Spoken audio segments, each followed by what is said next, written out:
Halo, selamat berjumpa kembali dengan saya, Eka Juliava. Hari ini kita akan membahas mengenai metode perkuatan struktur.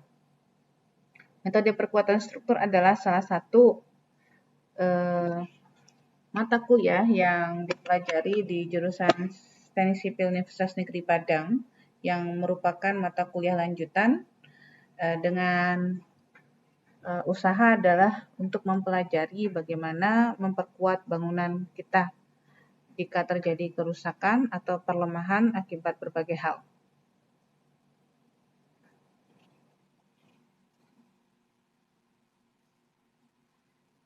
Kita lanjutkan, ya.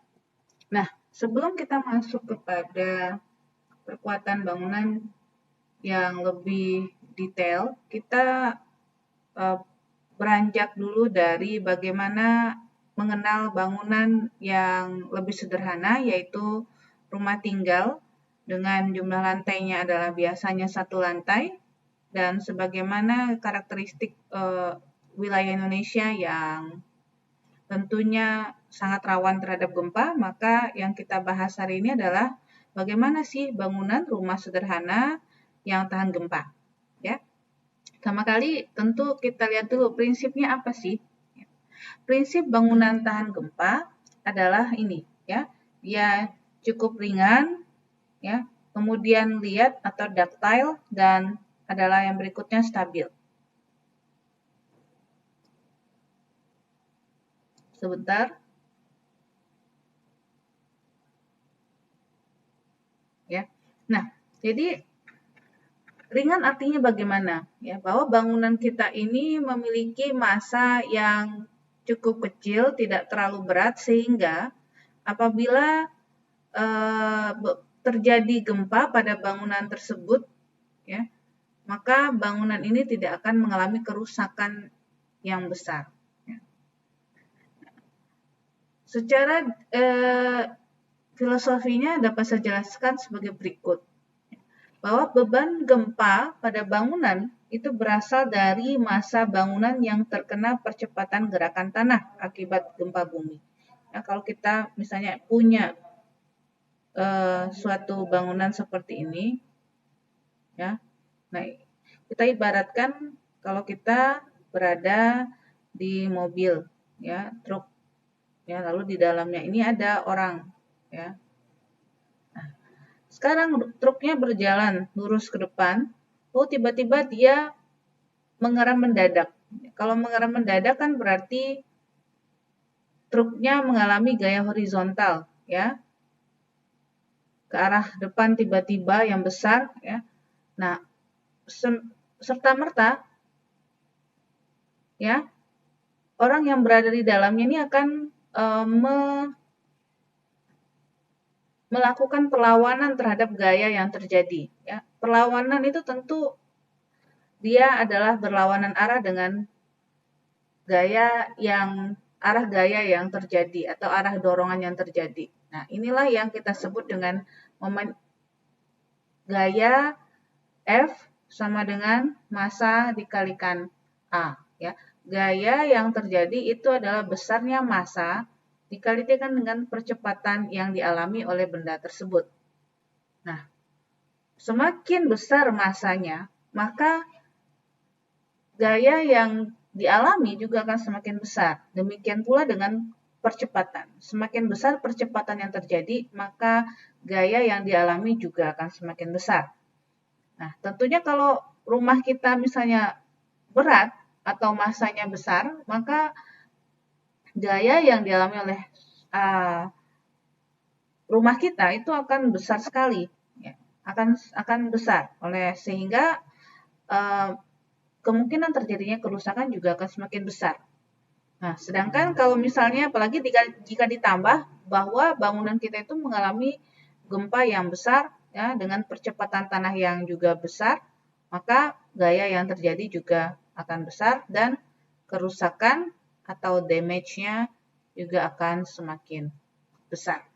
Nah, inilah artinya kenapa kita harus memiliki rumah atau bangunan yang ringan. Ya. Bangunan yang ringan ini bisa kita dapatkan jika kita membuat bangunan kita itu dari misalnya ya rangkanya atau struktur utama, balok, kolom, ya, rangka atap itu terbuat dari kayu atau metal, ya.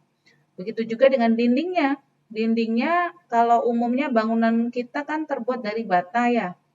Nah, bata ini tentu berat ya, ini berat. Nah, ini bisa kita ganti dengan menggunakan material lain, misalnya kayu, ya kayu yang ringan atau triplek ya, atau bata ringan ya, atau partisi yang lain yang beratnya ringan. Nah, itu akan membantu rumah kita menjadi lebih ringan dibandingkan jika kita menggunakan material konvensional yang banyak kita lihat sekarang. Nah, rangka dari atap juga bisa membantu ya. Rangka atap bisa kita buat dari kayu, kemudian penutup atapnya kita buat dari seng atau metal atau genteng yang lebih modern ya. Genteng modern itu yang terbuat dari fiber ya, sehingga dia menjadi lebih ringan ya. Kita bisa belajar dari gempa Jogja ya tahun 2016 bahwa kerusakan itu banyak terjadi dari melorotnya ya, dari akibat gentengnya terbuat dari mana? Genteng tanah liat ya, tanah liat yang dibakar. Ya, nah itu berat sekali ya, sama dengan bata itu mirip ya. Nah, sehingga ya, hal itu mengakibatkan ribuan rumah di Jogja waktu itu mengalami kerusakan. Dan selain mengalami kerusakan yang mengakibatkan rumahnya rusak berat, ada juga itu kalau misalnya atapnya rusak, kejatuhan genteng itu juga bisa mengakibatkan luka yang parah di kepala. Luka yang parah di kepala misalnya jika mengalami pendarahan yang berat pada saat gempa dan waktunya tidak memungkinkan atau kondisinya tidak memungkinkan untuk mendapatkan pertolongan secepatnya, maka bisa jadi orang yang mengalami pendarahan di kepala akibat hanya kejatuhan ya genteng dari tanah liat itu bisa lama-lama kritis dan akhirnya meninggal karena terlambat mendapatkan pertolongan ya. Selain itu, bagaimana cara kita mendapatkan bangunan yang dinding dan tembok yang tadi dipasang ini harus kita angkurkan ke rangka bangunan. Jadi itu yang pertama ya, bahwa bangunan kita harus ringan. Caranya adalah dengan menggunakan material-material yang ringan. Namun material yang ringan ini syaratnya bagaimana? Semuanya harus diangkurkan menjadi satu kesatuan dengan rangka bangunan sehingga pada saat terjadi gempa mereka semua bergerak bersamaan. Ya, tidak ada yang satu ke kanan, satu yang ke kiri. Nah, sehingga bisa mengurangi kerusakan yang mungkin terjadi. Oke. Nah, berikutnya syarat yang kedua apa? Bahwa bangunan kita itu harus liat atau ductile. Ya. Struktur atau rangka bangunan itu harus bersifat liat. Ya. Artinya bagaimana? Dia dapat berdeformasi atau berubah bentuk tanpa mengalami kegagalan. Ya. Atau pecah, atau patah, atau hancur. Mungkin bisa kita lihat ya, kalau pernah pegang kaca ya, kaca itu kan dia sangat kaku. Begitu kita beri beban yang besar, nah dia tanpa mengalami defleksi atau deformasi itu langsung pecah. Nah, itu material yang getas atau tidak liat. Nah, bagaimana dengan material yang liat? Material yang liat itu adalah kalau misalnya kita beri seperti karet, kita beri beban, ya, dia akan melendut, ya, atau melengkung tanpa menunjukkan adanya kerusakan, tidak ada retak-retak, ya. Kalau karet kan, kalau Anda punya karet ban ya yang besar itu, nah Anda duduk di atasnya, Anda buat dia melengkung selengkung-lengkungnya coba gitu ya. Beri beban yang berat, dia akan melengkung. Ya, tetapi tidak mengalami kerusakan, tidak mengalami retakan. Nah, seperti itulah yang dimaksud dengan liat. Nah, bagaimana penerapannya dengan bangunan rumah kita? Nah, bangunan rumah kita kan terbuat dari batu ya, atau beton ya, batu buatan itu beton itu ya. Terbuat dari beton. Nah, beton itu juga dia adalah material yang getah sebenarnya. Tetapi kalau kita gabungkan dengan material yang liat, ya, misalnya baja, ya, maka kekurangan kegetasan beton tadi dapat ditutupi dengan kelihatan baja. Ya, baja yang liat tadi dapat meningkatkan duktilitas atau kelihatan dari elemen-elemen bangunan kita, misalnya balok, kolom, dan lain-lain. Nah, selain itu, selain gabungan antara beton, baja, atau bahan-bahan yang memiliki duktilitas yang tinggi lainnya, yang harus diingat adalah bagaimana ya, balok kolom yang memiliki duktilitas yang baik tidak akan menghasilkan bangunan yang kuat jika tidak disambung dengan baik. Ya. Maka dari itu yang harus diperhatikan berikutnya adalah apa untuk menghasilkan bangunan yang liat, yaitu sambungan antar elemennya harus kuat sehingga menjamin elemen-elemen yang tersambung dapat mengerahkan kekuatan maksimumnya. Ya. Contohnya ini ya, kita punya lengan saya kuat ini, ya, tangannya kuat juga, tapi tidak ada siku ya yang tersambung. Nah, dia tidak akan dapat menahan beban apapun, dia akan tergeletak begitu saja. Nah, sama aja dengan bangunan. Ya, bangunan walaupun ada balok, kolomnya itu Anda buat dengan beton terkuat, dengan baja terkuat, detailing terbaik ya di bagian balok kolomnya, tapi tidak disediakan sambungan yang baik antara balok dan kolom, dia tidak akan bekerja menahan beban bangunan dan beban-beban lain yang berasal dari lingkungan bangunan. Berikutnya apa? Itu adalah stabil ya. Bangunan harus stabil. Bangunan tidak boleh terguling. Ya, bangunan tidak boleh tergeser. Bangunan tidak boleh terpuntir. Bagaimana bangunan yang tidak boleh terguling? Ya, kita harus menyediakan pondasi yang baik. Bangunan kita harus terletak atau tertanam atau terpasang di lokasinya dengan kokoh. Ya, tanahnya juga harus stabil. Ya, nggak boleh bangunan kita itu terletak pada tanah yang kurang stabil. Akibatnya apa? Kalau misalnya terjadi gempa, maka ini shaking, getar. Akhirnya bangunan kita itu menjadi terguling atau roboh. Atau juga nggak boleh tergeser. Atau nggak boleh terpuntir. Ya. Kalau terpuntir itu artinya begini, kita punya bangunan, ya letter L misalnya seperti ini. Nah, bangunan ini terhubung ya antara kaki yang kanan dengan yang di satu lagi. Kalau misalnya ya ada gempa yang dominan besarnya itu yang sebelah sini, dia akan menggoyang yang ini cek ya. Nah, mungkin ini tidak seharusnya nggak rusak, tapi karena ini besar goyangannya maka ini ikut terpuntir oleh geseran bangunan yang sebelah sini. Nah, itulah penyebab bangunan terpuntir dan ada tekniknya di teknik sipil untuk mengatasi hal itu, yaitu apa? Kita harus sediakan yang disebut dengan dilatasi. Ya, kita harus sediakan dilatasi atau istilahnya dapat diartikan dilatasi itu adalah pemisahan antar bangunan. Biasanya disediakan itu 1 cm misalnya minimum. Ya, tergantung nanti bagaimana analisanya terhadap pergeseran atau deformasi maksimum dari bangunannya. Ya, itu adalah penentuan untuk berapa besar jarak antar bangunan. Ya. Berikutnya, nah kita lihat. Sekarang kita lihat lebih detail lagi. Bagaimana sih bangunan rumah yang baik? Kita mulai dari apa? Dari denah, ya denah ini. Nah, denah atau kalau orang bilang adalah tata letak atau apa lagi? Layout. Ya.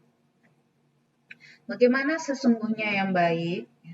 Kita bicara yang standar dulu ya, standar minimum. Ya. Bagaimana caranya? Yang pertama haruslah hendaknya itu sederhana, simetris, ya, tidak mempunyai tonjolan. Ya. Nah, kita bicara dulu yang ideal. Ideal menurut peraturan adalah seperti ini. Oh, lalu gimana, Bu? Kok banyak tuh bangunan-bangunan yang yang saya lihat di Jakarta atau bahkan di kota di di kota kecil aja tuh banyak tuh yang nggak simetris atau kotak-kotak, ya. Ada tonjolannya di mana-mana atau bentuknya lengkung, kok nggak apa-apa waktu gempa. Nah, kita harus bedakan. Ya. Yang dimaksudkan di dalam denah yang sederhana, simetris, dan tidak mempunyai tonjolan ini adalah syarat terutama ditujukan untuk bangunan-bangunan non-engineering. Artinya yang dibuat oleh masyarakat tanpa melalui perhitungan-perhitungan engineering yang terstandar, yang advance, ya. Kalau misalnya bangunan bertingkat yang dengan aneh-aneh bentuknya itu sudah melalui perencanaan dari engineer, ya. Nah, itu dia sudah dihitung dengan gempanya. Tapi kalau masyarakat mau bayar engineer dari mana? Ya. Nah, akhirnya tentu, ya, dia ya untuk menghindari kerusakan akibat gempa maka haruslah disebar sedapat mungkin, hendaknya bentuknya harus sederhana dan tidak memiliki tonjolan. Nah, ini sederhana ya, tapi nah ini sering nih di kos-kosan ya, kalau adik-adik, misalnya dulu kos-kosan saya juga begitu. Nah, ini kotak lalu tiba-tiba di dalamnya ada balok dan ada kolom yang berdiri sendiri. Nah, ini bagian sini ini akan mengalami kerusakan terlebih dahulu nanti pada saat terjadi gempa, ya. Nah, yang paling baik bagaimana? Ya, tidak boleh ada kolom yang berdiri sendiri seperti ini. Nah, dia haruslah terhubung satu dengan yang lainnya, membentuk grid-grid. Ya, membentuk grid atau sekat-sekat, ya, yang saling terhubung dengan baik, ya, sehingga nantinya tidak rusak akibat gempa. Nah, kalau misalnya ada bangunan besar dengan denah berbentuk L, T, atau H, maka dia harus dipisahkan dengan dilatasi seperti yang saya jelaskan tadi. Nah, berikutnya adalah apalagi? Komponen dinding. Nah, apalagi kalau bangunan kita, masyarakat kita itu banyak dari dinding, dari bata, ya. Nah, ini maka dinding bata ini harus kita beri pengaku, ya, dari beton bertulang dan diangkur ke rangka pengaku tersebut. Kalau misalnya tidak kita angkur, tidak ada frame-nya, ya, tidak kita hubungkan, tidak kita ikat ini dinding ini, ya, maka dia akan roboh, ya, dia akan terlepas satu dengan yang lainnya nanti pada saat terjadi gempa. Nah, itu dia harus diangkurkan ataupun, ya, contohnya, jika memang itu adalah bangunan yang pada awalnya tidak ada frame, ya, ada teknik perkuatan dinding bata dengan menggunakan mesh, ya, atau jaring-jaring. Jaring-jaringnya itu banyak, ya, nanti akan kita pelajari lebih lanjut. Jaring itu ada yang terbuat dari PP band mesh atau polipropilin jaring, ya, pita jaring. Ada juga yang dari wire mesh, ada yang dari nylon mesh, ya, ada yang dari ini juga dari metode yang lain, ya, dari CFS carbon fiber strip, ya, itu juga ada, ya. Nah, bisa juga digunakan itu. Yang penting apa? Dinding kita itu intact, ya, tidak terlepas atau tidak rusak atau tidak rubuh, ya, menimpa kita, ya, pada saat terjadi gempa. Itu yang paling penting. Nah, selanjutnya, bagaimana kalau dinding kita itu digunakan untuk bangunan yang panjang, ya. Nah, ada syarat yang harus kita perhatikan, ya, bahwa bangunan jarak antar kolom, ya, dinding kita itu panjang maksimumnya tidak boleh lebih besar dari 3 meter. Ya, jadi panjang maksimum bentang dinding kita itu nggak boleh lebih besar dari 3 meter. Ya, atau luas maksimumnya itu harus lebih kecil dari 10 meter persegi. Ya, kalau misalnya saya butuh kamar anak saya maunya 6 meter, Pak. Panjangnya, saya nggak mau 3 meter, terlalu kecil. Nah, gimana caranya? Ya sudah, kita harus divide, ya, kita harus bagi dindingnya dan kita beri satu lagi kolom, ya, dan kita sambungkan dengan baloknya di atasnya. Ya, artinya dinding itu nggak boleh, kalau lebih besar maka beratnya akan terlalu besar ya, berat dindingnya akan terlalu besar, dan pastinya nanti pada saat terjadi gempa dia akan mengalami kerusakan lentur ya, atau bahkan lebih parah lagi ya, dia akan rubuh begitu saja menimpa keluarga atau orang-orang yang kita sayangi atau orang-orang yang berada pada bangunan yang kita desain. Nah, itu berat ya, jadi nggak boleh ya. Maka dari itu ini ya, kalau misalnya lebih dari 3 meter maka harus dikasih kolom lagi di tengahnya ya, atau di antaranya. Gitu ya. Nah, selanjutnya bagaimana dengan atap ya? Nah, rangka atap dengan kuda-kuda kayu ya, dengan pengaku antar kuda-kuda dan gunung-gunung ya. Itu cara membuatnya ya. Bagaimana? Ini contohnya ya. Ini adalah contoh atap yang baik ya. Contoh atap yang baik ya. Kita punya rangka atap ya, terbuat dari kayu. Nah, di bawahnya ini ya ada apa? Ada balok ya, balok ring ya, atau ring beam atau balok pinggang atau balok lingkar gitu ya. Nah, ini kita taruh di sini dan jangan lupa di bagian sini harus kita beri apa? Angkur.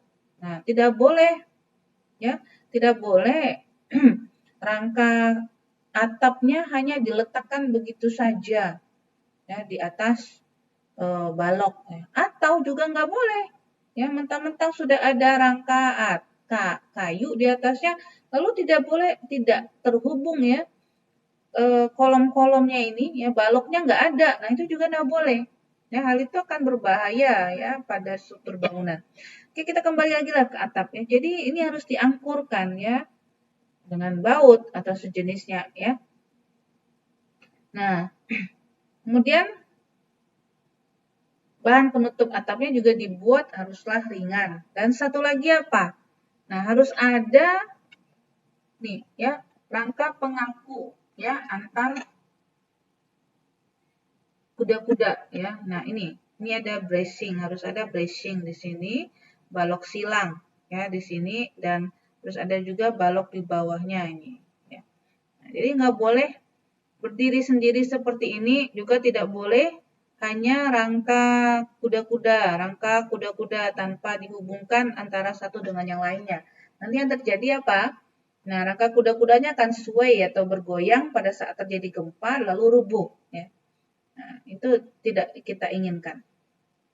Nah, dan ini adalah bagaimana membuat sambungan atap yang baik ya dengan struktur yang ada di bawahnya. Ya, memang rumit ya, tapi gimana? Ya, kita harus intinya berinvestasi ya, dari segi waktu, dari segi kesulitan, dari segi biaya ya, untuk keselamatan orang-orang yang menggunakan bangunan yang kita buat atau bangunan yang kita desain. Ya, nah, di sini jadi kita harus buatkan rangka kuda-kudanya harus kita angkurkan ya, dengan menggunakan baut diameter minimumnya ini 12 mm ya. Lalu antar rangka di kuda-kudanya, antar batang di kuda-kudanya itu juga ya, kebanyakan kan cuma dipaku begini ya, paku nggak boleh ya.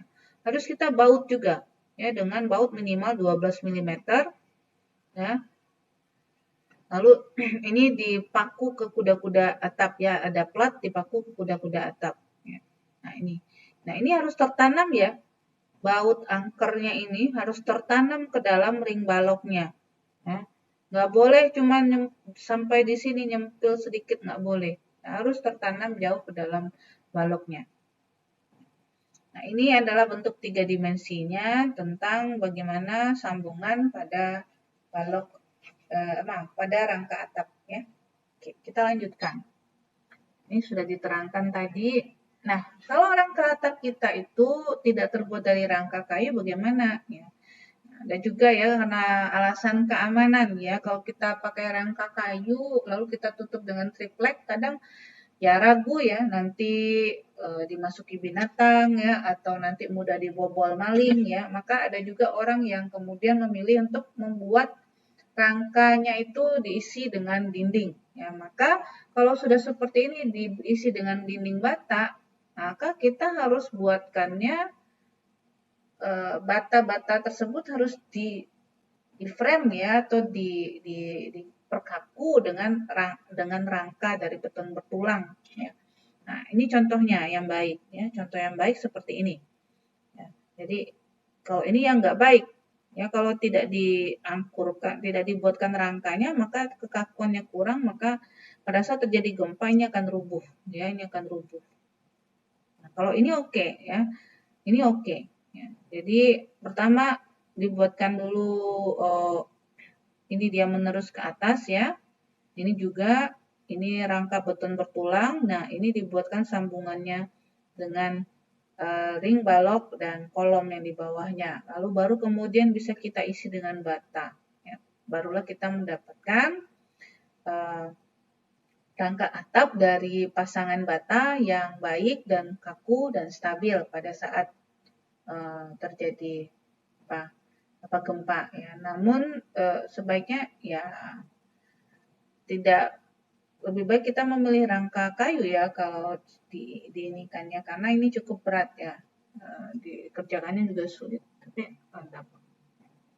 Nah, sekarang kita lihat bagaimana pondasi ya. Pondasi harus sangat memegang peranan penting untuk menghasilkan bangunan yang stabil ya.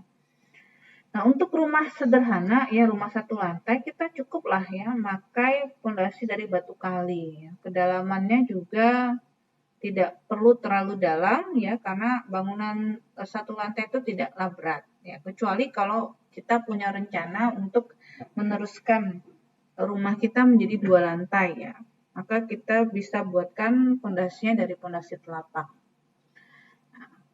Sekarang kita cukup bicara dulu tentang pondasi batu kali ya. Bagaimana cara membuat pondasi batu kali yang baik ya. Pondasi batu kali yang baik itu haruslah terhubung dengan struktur di atasnya ya. Tidak boleh bangunan kita itu hanya diletakkan begitu saja di atas pondasi ya. Harus ada angkur. Harus ada angkur dengan kedalamannya. Kedalaman angkur terpasangnya itu adalah 40 kali diameter tulangan yang kita gunakan pada kolom. Nah, jadi harus dimasukkan ke sini. Lalu jangan lupa, jangan hanya lurus aja, harus diberi kait ya, ke kiri dan ke kanannya, sehingga dia betul-betul mencengkram ya. Bangunan kita itu mencengkram batuan yang ada di pondasi tersebut. Oke. Nah, ini adalah tampak atas pada pertemuan balok kolom yang baik ya. Tulangan balok itu harus menerus menembus inti sambungan. Dan ini adalah cara penyambungan baja yang baik ya. Nah, ini ada 2 jenis sambungan. Yang pertama adalah dengan cara lewatan. Ya, cara lewatan itu ya bajanya hanya diteruskan satu dengan yang lainnya sehingga bertemu atau bersalaman ya, dengan panjang lewatannya atau panjangnya dia bersalaman satu dengan yang lain itu adalah minimum 40 kali diameter tulangan ini ya. Kalau ini adalah kita pakai tulangan 12 ya, 12 mm ya. Maka berarti dia panjang yang ini yang harus kita sediakan adalah 40 kali 12 atau 320 mm atau 32 cm. Ya, jadi seperti itu. Kalau misalnya dia lebih besar lagi tulangannya ya berarti dia semakin panjang cara lewatannya. Nah, kalau cara takikan bagaimana? Nah, cukup 30 kali diameter tapi ini harus kita bengkokkan ya 135 derajat ya, harus kita bengkokkan. Nah, sehingga nanti pada saat terjadi gempa lalu dia saling tarik menarik satu dengan yang lainnya, dia terkait ya, tidak lepas begitu aja. Nah, caranya seperti itu, oke. Nah, ini adalah rangka bangunan secara keseluruhan ya. Rangka bangunan dari beton bertulang itu kita ingat ya, harus nanti bikin bangunan harus memiliki komponen-komponen ini, cek ya. Harus ada apa? Setelah pondasi harus ada balok slope. Mana balok slope ini? Ya, yang berada di bawahnya ini. Ini tujuannya apa? Untuk memperkaku bangunan dan menghubungkan antar pondasi ya, agar bangunan kita tidak bergeser. Kemudian ada balok latte atau balok lintel atau ada juga yang menyebutnya balok pinggang ya. Nah, yang mana dia? Nih, ya ini baloknya. Ini gunanya apa? Jika tinggi bangunan kita atau tinggi dinding kita lebih dari 3 meter atau ada bukaan di atasnya. Ya. Nih, ini ada jendela. Gak boleh ya, jendela lalu ada dinding di atasnya. Ya, rangka kayu apalagi bolong seperti ini, ya, tidak didesain untuk menahan beban. Dia hanya berupa komponen arsitektural ya, jendela tidak boleh menahan beban ya. Intinya adalah kalau dia arsitektural tidak boleh menahan beban. Maka dari itu di atas ini, di atas apapun tuh bukaan ya, kayu, pintu, jendela, kozen, nah itu harus diberi balok latai atau balok lintel di sini. Nah sehingga apa? Beban dinding yang di atasnya ini akan ditahan oleh balok ini, lalu disalurkan ke kolom. Ya, ini yang ini ditahan oleh ini, balok di sini disalurkan nanti ke kolom, lalu kolom nanti meneruskannya ke pondasi. Sehingga semua beban itu ditahan oleh tanah, ya, tidak ada yang ditahan sendiri-sendiri ya. Kalau misalnya kita tidak sediakan ya ini, maka yang terjadi apa? Nanti dinding kita yang di atas ini akan ditahan oleh kosennya. Lalu kosennya lalu kemudian akan melendut atau pada saat terjadi gempa akan terjadi retakan. Di sini akan retak, di sini akan retak, di sini retak, di sini retak. Tak boleh adik-adik atau teman-teman semua amati ya yang terjadi. Ini bisa retak di sini. Maka dari itu harus diberi balok latai di atasnya.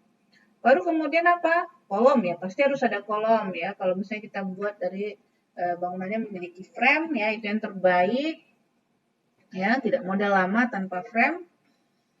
Ya, lalu juga harus ada ini ya, rangka atap ya, dan semuanya ingat harus terhubung dengan baik, harus memiliki sambungan yang baik, harus memiliki detail. Kalau dia rangka beton bertulang harus memiliki detail pendulangan yang baik.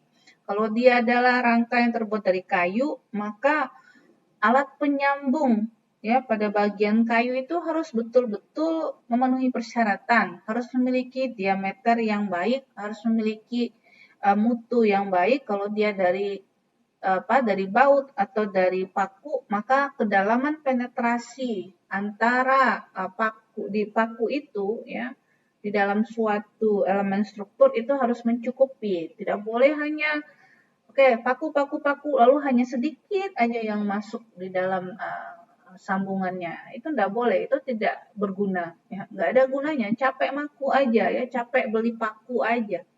Itu nggak ada gunanya. Lebih baik beli paku yang benar-benar baik, lalu pekerjaan kita nggak sia-sia. Ya, mungkin ya nambah sedikit mahalnya ya, sedikit mahal memang sedikit aja, tapi efeknya akan luar biasa. Ya. Oke. Nah, ini adalah detail tulangan kolom ya yang harus ditanam ke dalam pondasi pasangan batu kali ya sedalam 40 cm ya dengan ujung membentuk kait ya. Ini contohnya ya.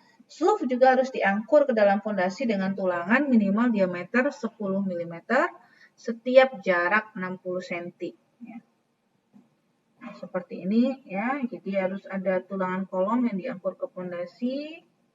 Ya, nah ini adalah hubungan tulangan balok dengan kolom ya. Ya, berikut ini ya yang akan saya sajikan adalah bentuk ya kerusakan. Apa yang terjadi pada rumah atau bangunan yang tidak memenuhi persyaratan yang tadi disampaikan. Ini adalah contoh ya. Rumah dari pasangan bata tanpa rangka beton bertulang. Boleh dilihat ya di sini, nggak ada rangkanya. Nggak ada rangkanya. Nih. Ini adalah dinding, ini dinding lalu hanya bersalaman aja dinding-dinding batanya di sudut-sudutnya. Lihat di sini. Ya. Kemudian juga tidak disertai dengan kualitas spesi ya atau mortar ya yang menyambungkan antar bata itu yang dengan baik ya. Hanya pakai kapur ya. Dan juga kalau rumah-rumah lama ya seperti itu. Bahkan ini pakai pasangan lama ini, pasangan satu ya, 1 atau 1,5 ini dipakai, tetap aja rubuh ya, mungkin karena tidak dirawat juga dengan baik ya. Nah, akibatnya lihat, ini begitu ada gempa semuanya ambrol, ya nggak ada yang tersisa. Nah, kita nggak mau ya nanti kita punya klien lalu anak kliennya meninggal gara-gara rumah kita desain atau kita bangun dengan tidak benar. Ya, apalagi kalau itu adalah maka selain solusinya juga selain ya kita punya desainer yang baik ya atau kontraktor yang baik ya, kita sebagai owner atau pemilik bangunan itu juga harus bisa mengendalikan ya, sedikit banyak kita harus bisa mengontrol ya pekerjaan dari orang-orang yang bekerja untuk kita ya. Ini juga bentuk yang lain ya, rangka bangunannya, rangka dinding batanya itu roboh ya, ini dia, ini roboh ya. Ini boleh, ini roboh ya, dia brok-brok untung keluar ini, coba keluar. Nah, ini lihat, ini apa? Ini adalah bagian dari bangunan, ini kolom ya. Nah, karena tidak tersambung ya, maaf, ini balok ya, lihat ini bekasnya ini seharusnya di sini letaknya. Nah, karena sambungannya nggak baik ya, pada saat terjadi gempa ya dia roboh ya, terbawa oleh dindingnya yang kolaps duluan. Nah, ini apa? Ini adalah rangka dari pasangan bata yang roboh. Ya, kenapa? Karena di sini nggak dikasih balok, tidak terikat dengan baik ke sini, ya, maka dia roboh. Nah, ini bentuk lain yang salah ya. Nah, ini tulangan kolom terlalu ya mepet ke dinding. Ini sering ini. Kenapa ya? Tukang bikin apa dulu? Ya, dia diriin fondasi, lalu dirikan tulangan, oke. Nah, lalu kemudian gimana? Lalu dirikan dinding. Nah, agar apa? Agar tidak perlu membuat bekisting di sini dan di sini. Nah, dindingnya ini dipakaikan sekalian sebagai bekisting. Akibatnya apa? Kalau bekistingnya aja tidak bagus, ya, maka akan terjadi kebocoran di daerah sini. Air semennya akan keluar.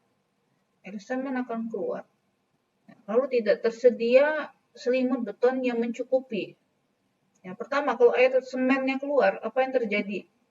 Ya, tidak tersedianya rekatan yang kuat antara agregat yang kita pakai untuk beton di kolom ini. Ya, akibatnya dia akan berpori-pori dan rapuh kolomnya, beton di kolom ini. Ya. Berikutnya apa?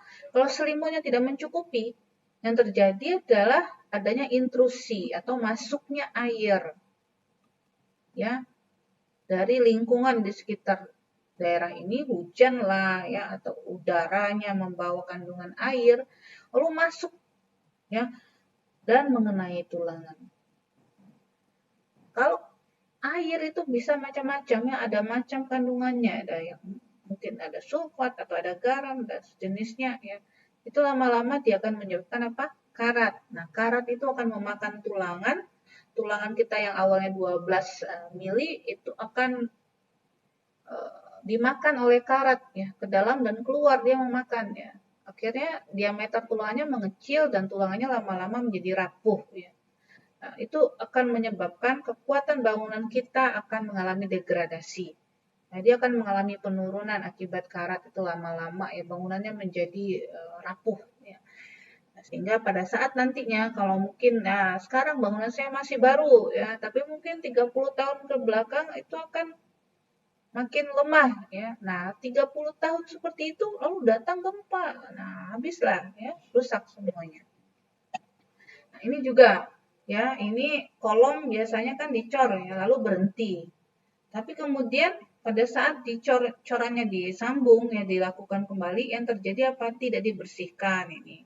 Tidak dibuatkan penampang untuk penyambungan ya. Kalau misalnya kalau kita mau menyambung beton ya dengan beton yang berikutnya kan harus apa? Harus kita bersihkan dulu, harus kita kasarkan ya. Kalau perlu kita beri lem beton ya agar sambungan antar beton yang lama dengan yang baru itu menjadi lebih kuat ya. Nah, ini juga salah ya, seharusnya angkurnya itu masuk ke dalam dinding, tapi enggak.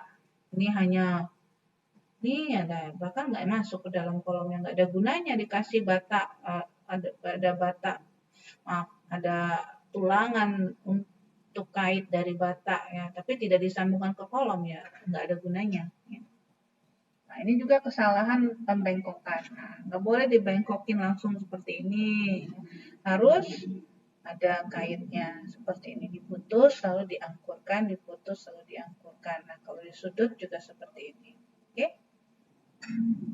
Nah, ini pasangan bata di atas rangka gunung-gunung ya, nggak boleh ditaruh begitu aja ya di bata. Ini bisa jatuh nanti pada saat terjadi gempa. Juga tidak boleh tidak ada, ya, harus ada ini bracingnya, ya, harus ada bracingnya, harus ada pengakunya atau ikatan angin namanya, ya, menyebut seperti itu. Oke, untuk video kali ini saya cukupkan dulu sampai di sini ya. Jadi hari ini kita sudah belajar mengenai bagaimana membuat rumah dulu ya, rumah sederhana yang aman terhadap gempa dan beberapa filosofi di dalamnya ya. Nanti kita akan lanjutkan dengan materi yang lebih advance ya. Kita akan belajar pada video berikutnya mengenai yang pertama dulu adalah bagaimana perencanaan bangunan dengan secara engineering ya. Oke, saya sudahi dulu, sampai ketemu. Ya, sampai ketemu. Assalamualaikum warahmatullahi wabarakatuh.